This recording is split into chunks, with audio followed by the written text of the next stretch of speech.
I do have a hunger to create. I feel like, I don't know, I just enjoy writing songs. I enjoy the process of it.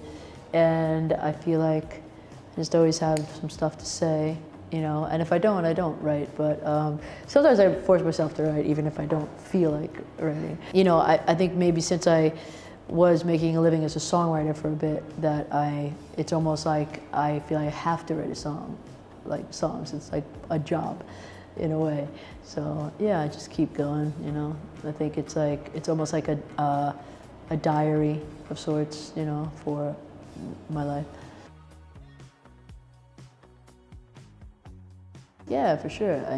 I deal with, like, you know, my feelings and stuff like that, I guess, like anybody else. I try to like make myself feel better through writing songs sometimes, and it just, it's something that helps me to figure things out.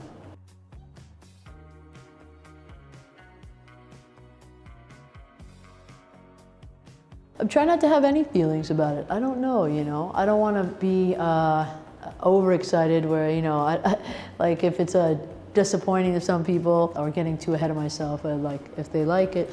I don't know, I think, you know, it's not great to put pressure on a piece of work. I think you have to, it's almost like when I'm, you know, to make it smaller, when I'm writing a song, I sometimes, I don't like putting pressure on the song while I'm writing it. You know, like sometimes we'll be writing a song and like a person I'm writing it with is like, oh my God, this is a hit. This is insane. You know, and then like you finish writing it and it's like a total turd, you know? It's like, I know, I'm just like, this is not good. It's not gonna do anything, you know? And then sometimes I feel like, God, this session was so hard, so difficult, and I don't know, I don't really feel this song. And then I get it back and I'm like, oh, I like this song. I love this song.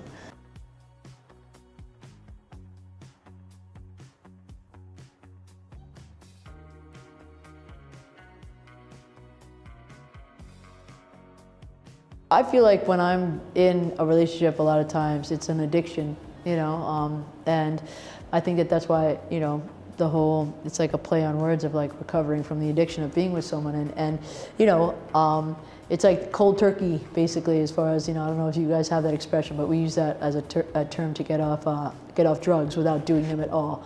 Like no kind of like weaning yourself off, and a lot of times no rehab, just like going, you know, just cutting it off and stopping.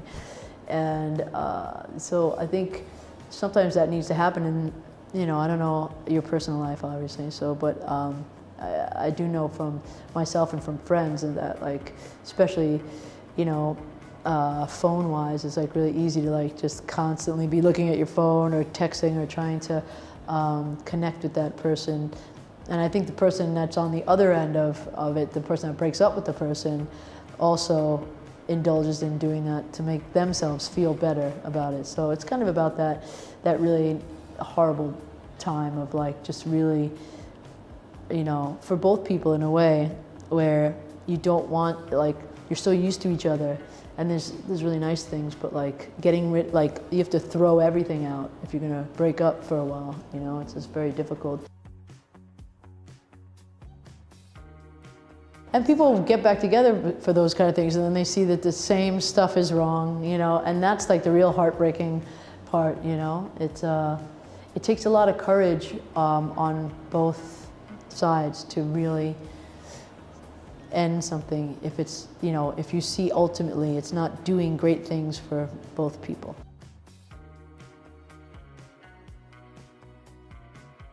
You know, with Hearts and Mouth, I think there's just like, I'm talking about a lot of, I mean, each song almost feels like its own little movie in a way to me. There's just so many situations. I mean, I don't know if I could go through every single song and be like, this is exactly what was going through my head, you know, but they're all like, they're just like another batch of emotional songs from an emotional person about emotions, I guess.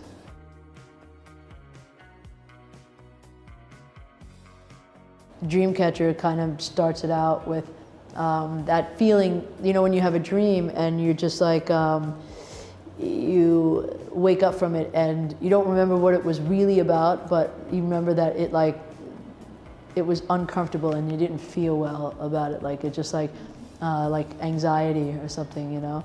And I feel like there's a lot of songs, you know, like One Night in the Sun and The Power and even Dreamer and stuff like that, that are just about, you know, the difficulties of people, of relationships, not necessarily the end of a relationship, but just like, I think that's the scariest part of relationships, are like them actually working out, and it keeps going, and there's things that you love and don't like about someone.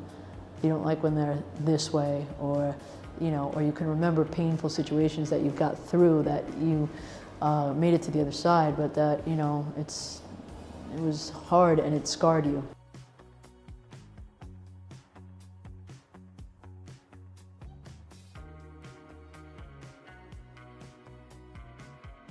That's the goal. I mean, that if nothing else, if you take nothing else from my career, I would be glad for that. You know, I mean, I'm just living my life the way I want to live it, and I would encourage anybody to do that because it feels really good. That's the biggest thing I want for a fan, even beyond liking my music. You know, if they take more about just me living how I live my life as a thing that they want to take and use to inspire them, even more so than the music, I'm completely down with that. You know.